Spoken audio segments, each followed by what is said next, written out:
JKB back with another episode. Today on the show, I'm reviewing Ghostwire Tokyo. Thank you to Bethesda for the review copy. You know, I've actually been thinking about this quite a bit because I also reviewed it with Rich from Review Tech USA. That's up on his channel as well, but I've been thinking about this, and yeah, I've got a script and I could go through that, but I'm just going to wing it off the top of my head in terms of my thoughts about this game. Right off the bat, I will say I highly recommend picking this up for full price. It's not a game you want to rest on if you're a huge fan of a few different things here. Now, going into the idea of this game and what it was about, it is a very difficult game to explain because it is very unique and it is full of so many artistic choices that you just don't see in gaming these days. Now, as for the story, I'm not going to be spoiling any of the story in this review. I'll get straight to the point. The idea of the game is that Tokyo's citizens have disappeared and the visitors have shown up. These are the enemies in the game. You play as a main character, and again, won't be spoiling really any of this, but he is possessed by a ghost, and this ghost is essentially kind of a Batman type investigator who has his own agenda in the game, and it mixes with your agenda as you get deeper into the game. Maybe their relationship gets better, maybe it gets worse, but you have to work together kind of like a buddy cop film to achieve the main goal, which is figure out this mystery in Tokyo. Overall, I feel like the story really had me feeling emotional at certain points. I felt the connection between the two characters, and it really does pay off in the end, and I'm really happy with this story, and it's kind of really part of the reason why you play this game. Now, on the other side of the coin, you've got gameplay, and I'll start with the idea of combat because it's much different and unique in this game, opposed to your usual first-person shooter. Now, in this game, you're using, I would say, kung fu magic abilities. It really feels unique. The way the combat works is quite simple. You have your left trigger that's going to let you lock on to the ghouls and ghosts in this game. And if you don't use your lock-on ability, good luck to you. This game is not for you. I think people going into this game are going to assume it's a first-person shooter. While it's in the first-person, point of view, it is not a shooter in the same sense because the reticle moves all over the place. I kind of put it in line with Metroid Prime, the idea of locking on to an enemy and being able to move around while locked on to that enemy.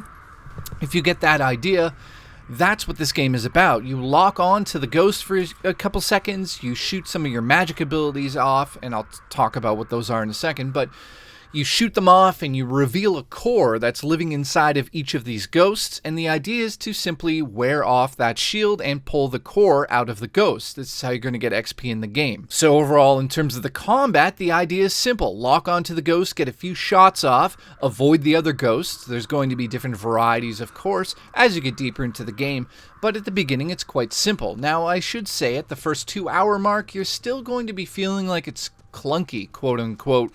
I'm sure a lot of reviewers will be calling it that, but yeah, it's hard to understand unless you are physically doing it yourself. It feels great with the PlayStation 5 controller, and all the abilities in that controller really work with this game.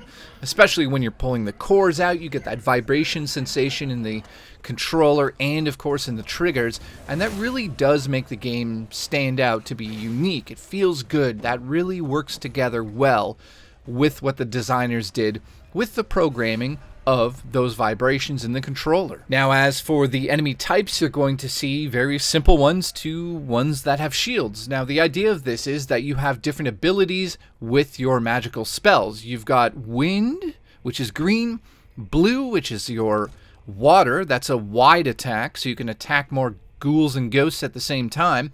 Then you have a fire attack, which is red. This is going to basically expose their cores instantaneously or even explode them.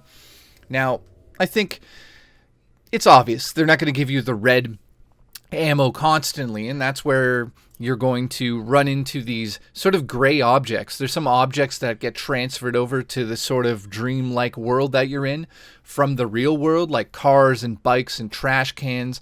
You simply go up to them and hit them, they're going to give you ammo. How you heal in the game is quite simple. You go into a shop and you buy some healing materials and heal yourself with triangle.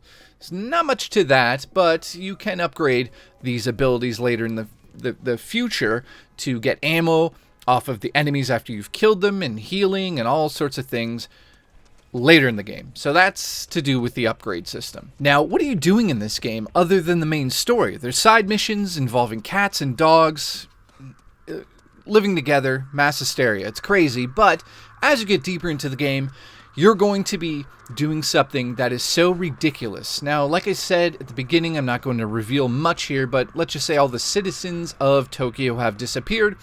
Well, they are actually somewhere, and during the gameplay, you're going to notice these sort of like mystical blue clouds, mist in the air. You go up to them, and you collect with L, the left trigger, you collect the souls that are flying around in the city. Now, you collect them into a Japanese paper doll. This is where it gets ridiculous. And then you collect a certain amount, and you can upgrade that so you can carry more, of course. Then you take those to a phone booth and literally exchange them for experience points and money. And there's some dude on the other side of the phone, of course, kind of like the Matrix, saying like, great job, but keep going. So, I mean, I don't know how else to explain it. It is wacky. It is an amazing idea. It is unique. It is beautiful. I love the idea that you're saving souls in this game. Ties into the side missions as well, which are essentially all about saving souls. That's the main point of this game. You're saving little girls who have been trapped and murdered, and it does actually get kind of gruesome in some of this. On the side mission front, there's a decent variety. I wouldn't say it goes ridiculous, but it does change up the gameplay in ways that you'll never imagine. Don't want to give away too much, but it kind of turns into, you know, Rich from Review Tech USA said this best, it turns into like a Radiohead music video at times, or the game Control, you know, on the Xbox and by Remedy. It flips these houses on their heads and makes windows and doors change spots. It's this dreamscape, and you have to figure it out with little puzzles and figure out where this little girl's hiding her soul, of course. There's evil dolls. There's one-legged umbrellas in this game that you have to chase down in side missions. There's tons of ridiculous side missions in this game. So that's what kind of spices up the game as you're playing it, because, of course, you're collecting those souls and you're doing the amazing combat. I'll say this, the combat is so much fun, and it's designed by the same dude who designed the combat in the Doom remake. So once you get the hang of it, boy does it work, and does it feel good. Yes. Now, of course, there's a skill tree in this game where you're going to be leveling up everything from your special abilities like your magic spells, and of course your regular abilities such as being able to jump off a rooftop and hover because you are a ghost. You can kind of upgrade how long that hover will last. You upgrade certain things like, I talked about the cores. You pull the cores out of the ghost, you can level it up so that happens faster, because when there's a bunch of ghosts surrounding you, you will not have time to essentially pull the core out unless you take all the ghosts down. So it's a bit of a strategy idea there. There is strategy to the combat as well. I should point out some ghosts move erratically. Some have the ability to teleport. Some of them have slow-moving weapons where the ammo's slowly coming at you. Kind of reminds me of like a 1980s sort of shooter-type game where you're hiding, you know, your ship is kind of hiding behind rocks as these like little missiles are slowly coming towards you, and you have to evade them and go through them. So sort of like a bullet hell shooter, but in the 3D landscape. Now, there's one other thing I want to bring up, and that is the voice acting. The Japanese voice acting in this game is the way to go. Make sure you play the game that way. At times, yes, I'll admit, it is hard to read the subtitles while you're in the middle of the game, but this is a game that was heavily, I mean, let's just get this out there. It's made by Japanese people. Every single character in the game is Japanese. It's set in Tokyo. Why all of a sudden are they speaking English? It just doesn't make sense in terms of art. I understand that it is for a certain reason, which is money, because in North America, a lot of people are just, I don't know what the word is, idiotic. They don't have the ability to read, maybe. I don't know what it is. But this is true art from every aspect.